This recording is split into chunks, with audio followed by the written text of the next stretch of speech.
Well, hello and welcome to my channel, The Withered Fig Tree. My name is Randy Silva, and I've been doing live streams about various Christian topics centered around the importance of the Holy Spirit in the lives of Christians. And the current series is called The Biblical Flood. We're on part 5 today. Let's get started. It's hard to believe this is part 5 already. The title of today is called A Tour of Eden and the Flood. I wanted to start today just with a little bit of review about what I'm trying to accomplish in this series.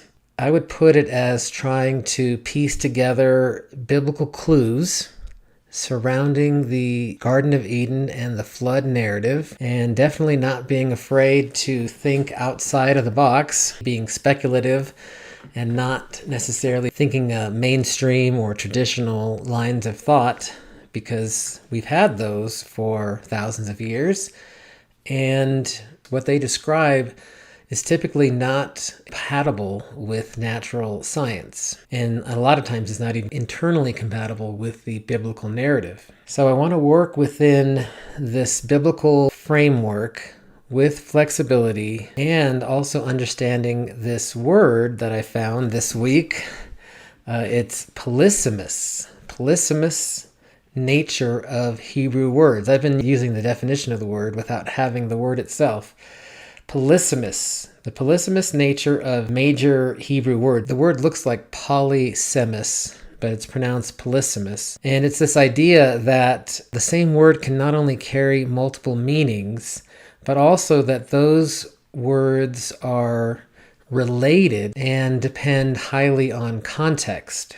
Now, in ancient Hebrew words, they were highly flexible, and there was a lot of polysemous nature of words because of the few number of words that Hebrew had. It only had around 3,000 words, ancient Hebrew, that is. Words like earth, land, all, flesh, people can all have a broader sense and narrower scopes depending on the context. This does not prove a recent regional flood, but it may allow one within the language of the text. We talked about these 4 words. We've talked about a bunch of different Hebrew words, but the most prevalent ones are eretz. That can mean anything from ground to the land to a region or a territory, all the way to the whole earth. And then you had Adam. That can mean the person, Adam, or it can be a man or a person, or humankind, or the Adamic humanity, all the way to just all humanity. Basar, that is the Hebrew word that means flesh, or it can also mean your body. It can also relate to living creatures or mortal beings, and at its widest scope, it can mean all flesh and all life. And then you have the Hebrew word kol. This is the first time we've talked about it. Kol means all of a group within every scope, a whole or a complete scope, and also it can mean in a universal scope, so like everything. This word, depending on how the group is defined, it can mean just 2 things or a couple of things. Or it can talk about all of humans, but it can also mean the whole scope of humanity. It can mean, this word kol is used in association with the other 3 words to be more descriptive. Okay, so we did talk about this idea. We talked a lot about it in different words, but now we have a word for it. It's called polysemy. So Hebrew had a lot of polysemy. We want to work with that idea that the Hebrew words were polysemous, and we want to explore whether Genesis allows for a limited recent flood, or if it has to be a recent global flood, or if it supports, more ancient dates as well. And then we want to ask whether a flood can fully accomplish God's spiritual purposes, or maybe a better way of saying that is, can a flood, or how does a flood fully accomplish God's purposes? It means you have to know what God's purposes are. All right, this is a dense slide, but I wanted to put a lot of information on one slide. Hopefully you can read it or zoom in on it on your phones if you're on your phone. The title of the slide is The Eden and Flood Speculative Framework. That is one big thing that we are doing in this series, is associating Eden, the Garden of Eden, and the flood. Now, obviously they are somewhat related. We are relating them even more closely.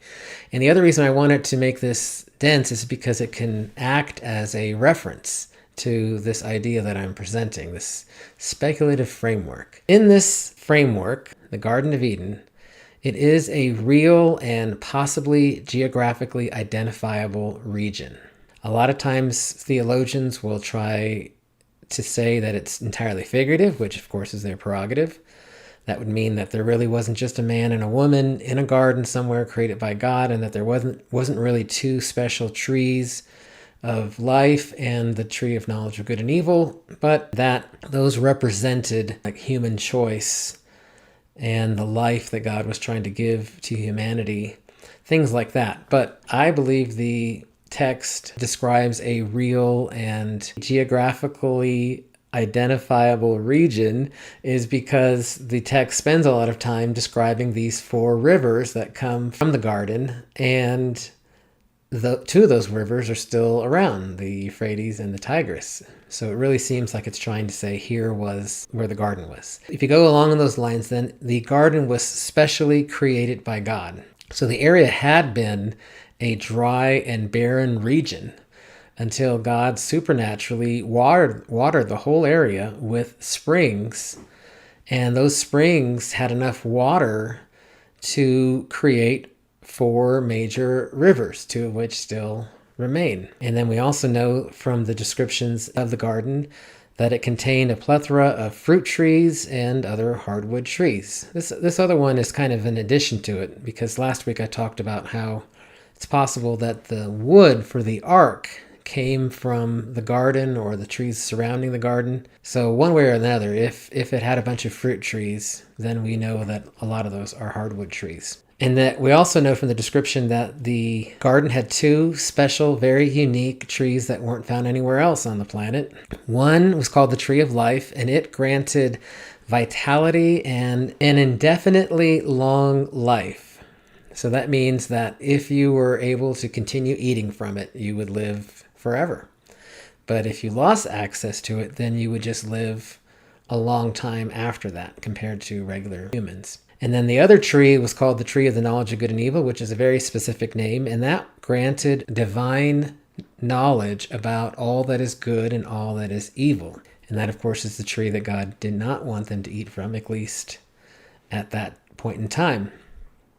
Now, the other thing we've talked about in this series is three types of humans. And this differs a little bit from, what would I call it, traditional explanations of Genesis. So, firstly, this idea that there are ordinary humans. Now, if you believe that all humans came from Adam and Eve, then Adam and Eve are also ordinary humans. But I believe the text describes people that were outside of the garden, especially in Genesis chapter 4 with Cain and being afraid of these people that he was going to go out to.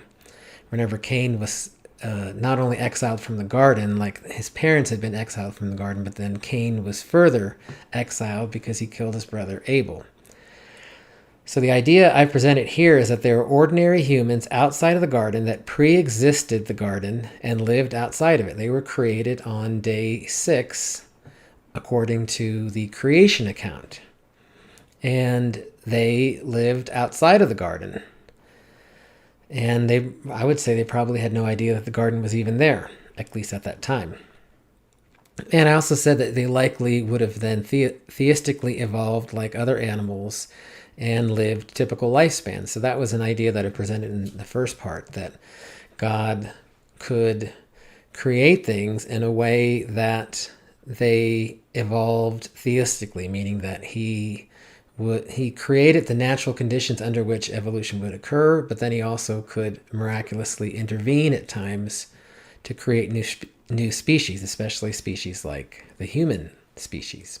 The idea is that ordinary humans did not have, I put in quotes, garden level knowledge and accountability to good and evil. That means that they still had a conscience, they still had an idea of what is right and wrong, just like some advanced animals like whales and elephants and chimpanzees can have. But they didn't have this, quote, garden level knowledge of good and evil. So there was something different about the ordinary humans. What made them ordinary was that they had an ordinary knowledge of good and evil.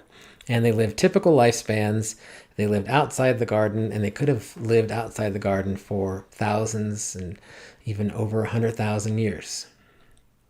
Okay, type 2, the Adamic humans. So this started with Adam. He was created as an adult and placed in the garden by God. And I believe he was indwelled with God's Spirit, or the Holy Spirit, what we would call the Holy Spirit. Next came specially created animals, birds and animals. And that you'd have to look at one of the prior episodes. I think last week we did talk about it last week and the week before that there appears to be another special set of creation.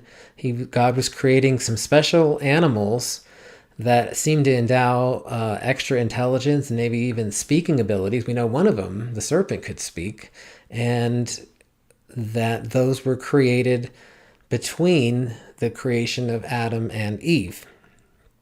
So then, and one of the reasons why was because they were looking for a suitable helper and they couldn't find one. And so that's why then God created Eve from Adam's side. And he was created after a suitable helper among the special animals could not be found, and she was also indwelled with God's Spirit. Let's see, then Adam and Eve, of course, we know the story. They were kicked out of the garden after disobeying God, and they ate from the tree of the knowledge of good and evil. And they they and their offspring retained, I messed up with the sentence, sorry. They and their offspring retained vitality and long lifespans due to their prior access to the tree of life. And they and their offspring also became accountable to the knowledge of good and evil once they matured. I believe that is part of the Genesis chapter 4 part of the story. And then the pure Adamic line stayed by and lived outside the garden. This is another thing we talked about yesterday. Talked about last week. So the pure Adamic line, meaning that these are kind of strange to think that you might have to sleep with your sister or have offspring with your sister, but it was different back then.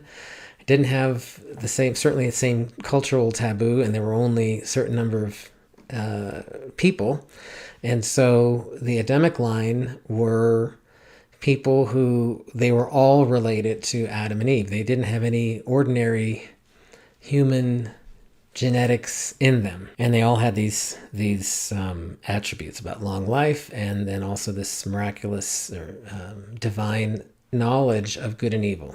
Then this third type of people is a hybrid offspring of ordinary and Adamic lines. So offspring of Cain, and it could have also come from other Adamic line people who left. We don't have any information about that, but we do know of at least one person, or one Adamic person, Cain, who left that area and went and lived and built a city out among the ordinary humans. And he looked just like humans, ordinary humans, because he needed a sign on him, whatever it was, it doesn't say, but he needed some sort of a sign to differentiate him and say that he was special and that he was protected by God. And then it says that he took a human wife. He then had offspring with this regular wife, and the Bible says that the offspring of the Adamic line and ordinary humans are these creatures. They're human looking, called the Nephilim. They may have been large, but most likely they were just regular sized.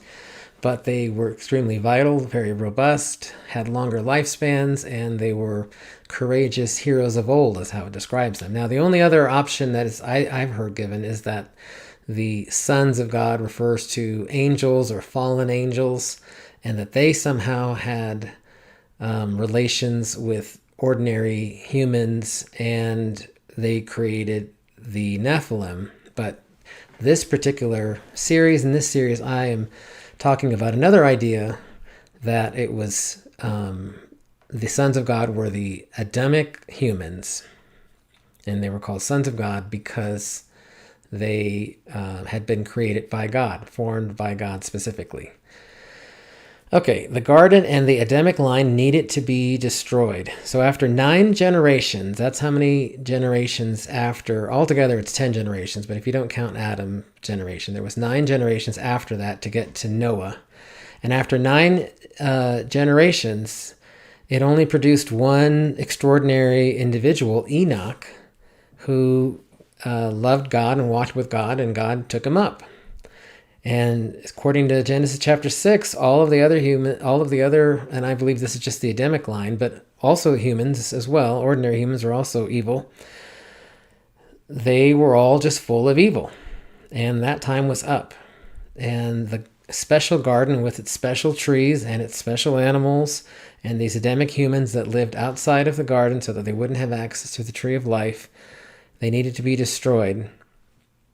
Of the Adamic line, only Noah, he was the only righteous individual that God found, or the most righteous individual that God found, and his 3 sons and their wives.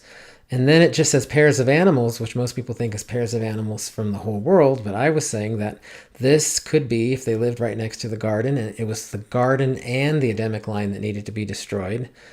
Then God also wanted to keep some of these other special animals that up until that point still lived in the garden. So as Noah built the ark over a 100-year period, these male and female of each of these special garden birds and animals, those would be the contents of the ark, along with, it says, 7 of every kind of clean animal. So I believe those were just regular domesticated animals that they would use for food and sacrifice. And all of those then would be saved by means of a giant ark. And then I put here that a great flood met the criteria. So in terms of the extent of how far it needed to go and how much judgment it needed to exert, or not divvy out, that's not the right word, but at any rate, how much justice was needed and how much death was needed. And then also in terms of this creation chaos symbolism, remember in Genesis chapter 1, with God hovering over the waters of creation. So this was a very big deal to those humans back then. They would definitely connect water with the creation and this whole idea of creation and chaos mythos. And the source of that water would be rain. We know from 40 days and 40 nights of rain, but that's a lot of water, but not enough water to do what was needed. And so the rest would then come from springs. That's definitely said. But then the idea that I added was that the source of Eden, which we already know was springs or waters just coming out of the earth, that could also then be the source of the flood. God would just turn that up to maximum. This slide hopefully will then be a good slide for this idea as a reference. This is Google Earth, and I was using it to try to visualize this area. And here is, just to get everybody's bearings straight, here the Mediterranean Sea over here, the Black Sea, this would be Turkey, this would be Iran over here, and then the Caspian Sea. And then this, it's kind of hard to see the whole thing because it's zoomed out, but this is the Euphrates River going all the way down to the Persian Gulf. And then the Tigris River comes down here and they kind of get next to each other, but then they go apart. And ultimately they do come together and go into the Persian Gulf. This little blue anchor over here is an area where some people think the ark, Noah's Ark, is located. And there's an odd-shaped formation. Some people say it's just a regular formation. It kind of looks like kind of a human mouth, if you will, sort of like this. But it's also boat-shaped, and it has the dimensions of the ark. And some ground-penetrating radar has shown what could be like layers of the boat. So, they haven't been allowed to dig there yet, but maybe sometime they'll be able to dig there, and we'll see if, what is under there. This is also another possible location that has been suggested. An acquaintance of mine, Bob Cornuke, has talked about how the Iranians have a tradition that it was this Mount Suleiman, that, and also it's not a landform, that's a special landform that's there, but there's how do you say it, petrified. There's petrified wood beams there. It looks like it.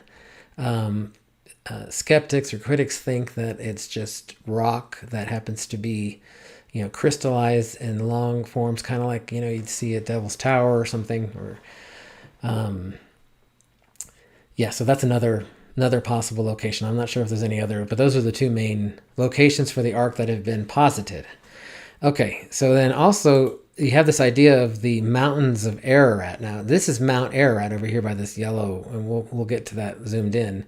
But this whole area is considered you can call it the mountain range or the mountains of Ararat. And from an ancient standpoint, this would have been any of these mountains. The reason for these boundaries is that's where there's a distinct sort of border between different mountain ranges. But that would be anywhere in here you could find mountains that could be called the mountains of Ararat. Okay, if we zoom in, the area we were just looking at is the Mesopotamian Fertile Crescent area, and specifically this is to the north of that. So this would be outside of where humans were, but in the mountain ranges to the north.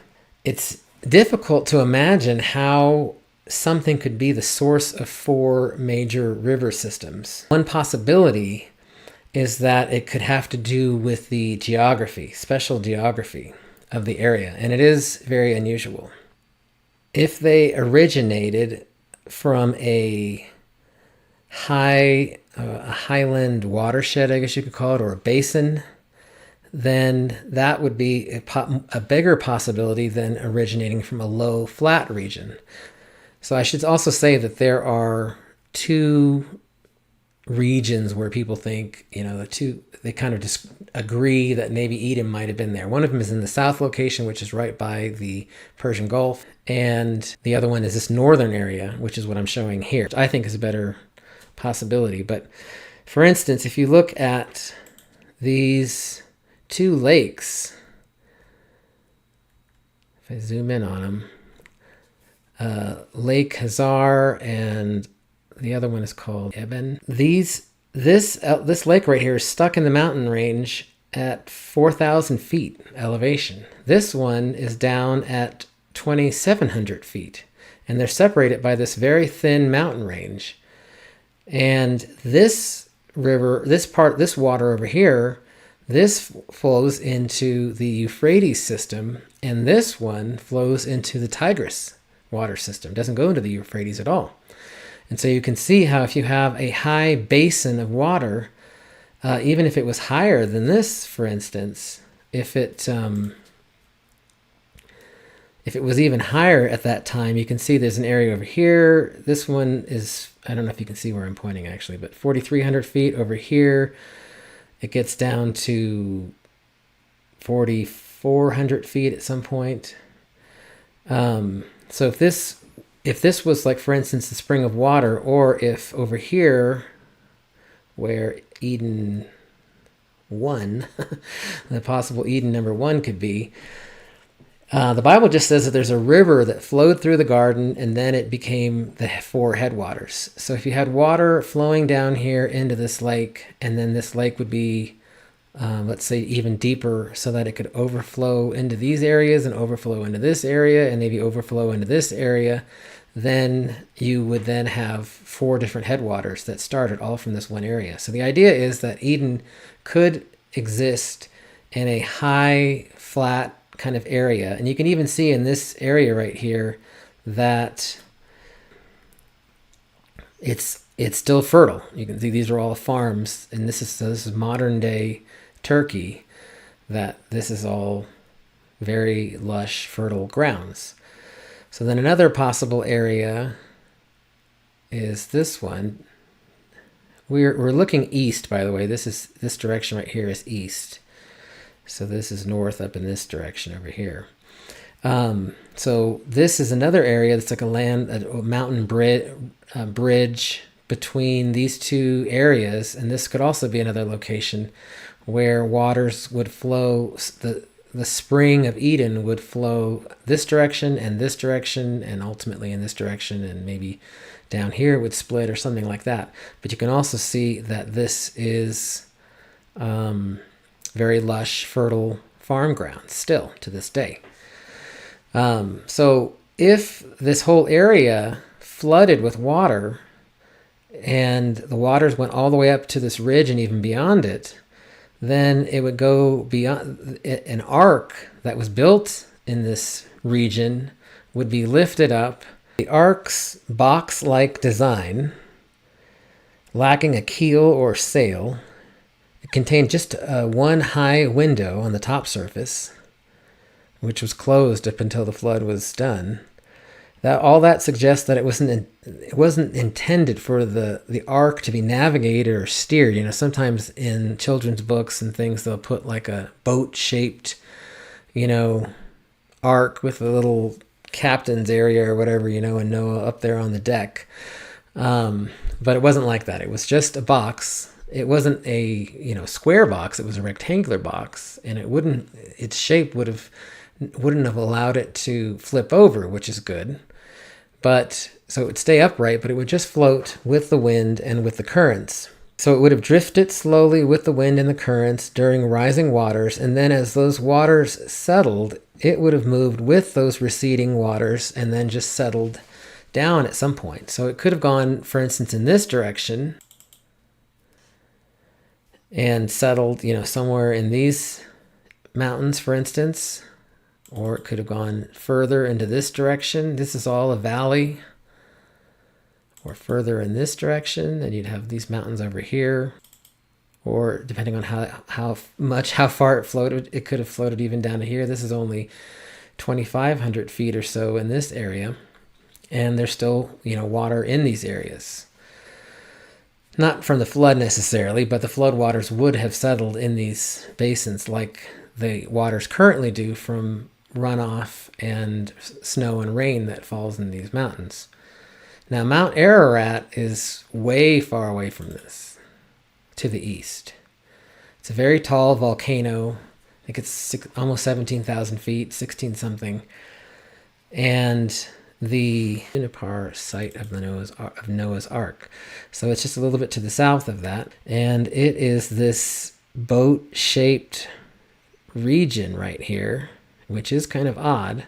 Now the waters flooded the earth for over a year, and it was after a year that the ark settled. So could it have gone this far south? Yes, but the waters would have been very, very high. At any rate, that's what I meant by taking a tour of Eden and the flood. Okay, so now I talked about last week. I said that we would talk about when did the flood occur. So let's talk about that. So the traditional Masoretic chronology says that using the dates and genealogies from the Masoretic text, you would come up with creation of, day 1 through 6 and resting on day 7 of around 4000 BC, or at least you would start with the garden narrative. Let's say that those days weren't physical days, but they were long periods of time, or just had to do with the mythology of the surrounding nations and cultures like the Sumerians.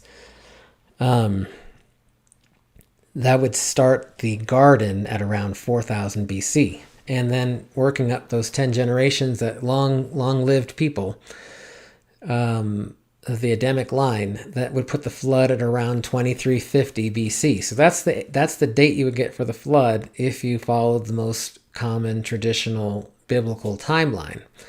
Now, there are other ideas, though, that say that the earth is very old, and I'm actually one who prescribes to whatever, what science is,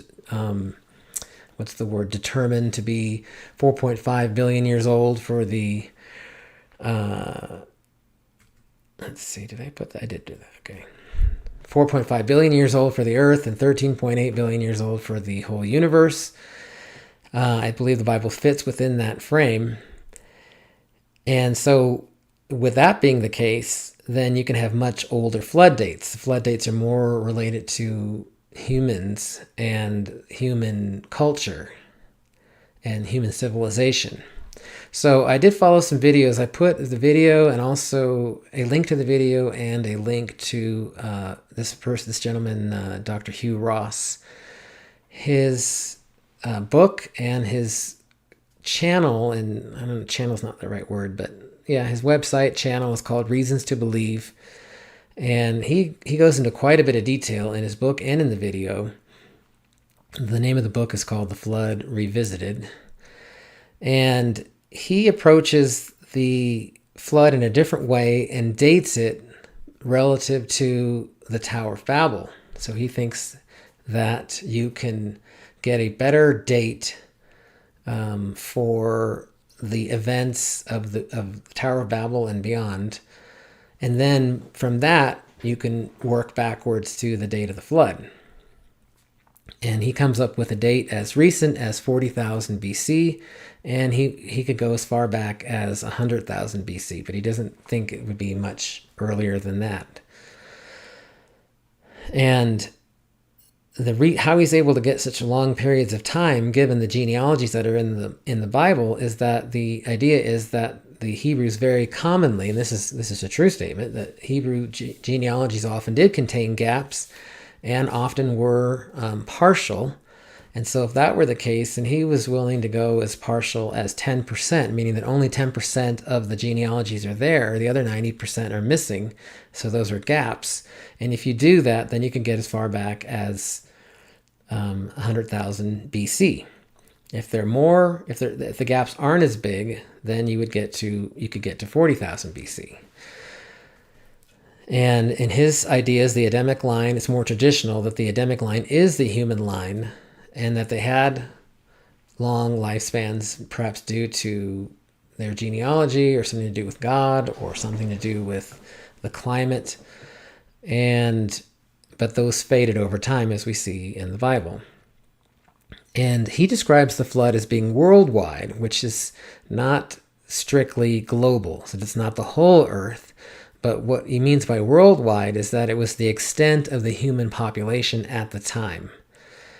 And also that the animals in that area, the extent of the associated animal life, those are the animals that would have to go on the ark.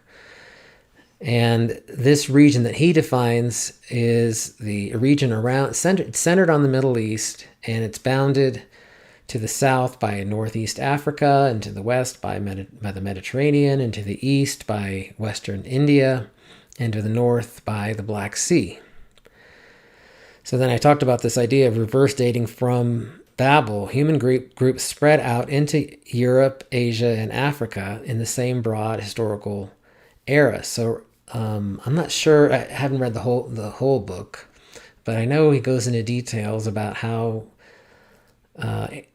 anthropologists have found that it is true that human groups did spread out from the Mesopotamian region into southern and northern Europe, into Asia as far east as Japan, and into the whole continent of Africa, all in the same broad historic period. I believe it was like 50,000 to 40,000 BC.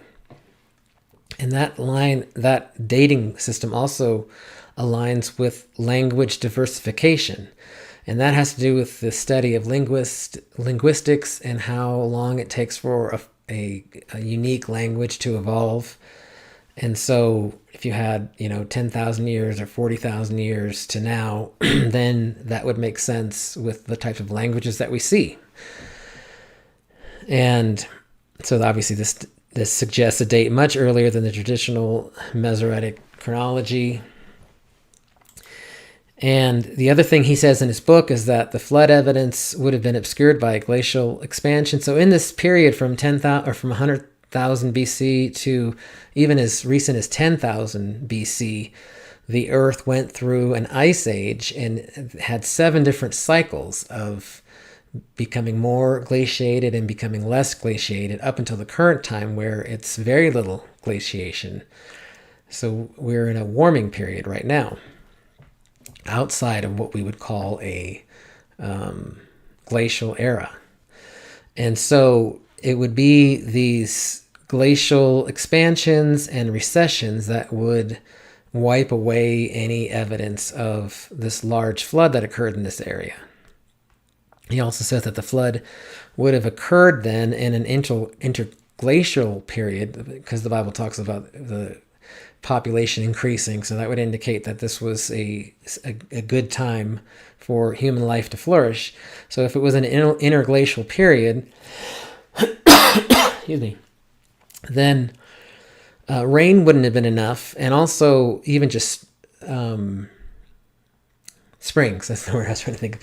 Springs wouldn't be enough in order to keep water around for a whole year, or increasing up to 150 years and then decreasing after that. That's what the text says. Then he thinks that this glacial, those waters, extra waters, could have come from glaciers. All right. Well, hopefully you found that interesting. Thanks again for joining me today as we talk about Eden and the flood and their relationships. Next week, I will dive a little bit more deeply into the spiritual implications for this Adamic line, if that speculation were true. And in the weeks ahead, this will be an 8-part series. So in parts 6 would be the spiritual implications, and then 7 and 8 we'll talk about the go forward in the Bible up to the Tower of Babel, and it also all the way up to Abraham, and how those ideas would connect to Christianity, to the symbolism of water, and the work of the Holy Spirit. Remember to like and subscribe, and have a great evening.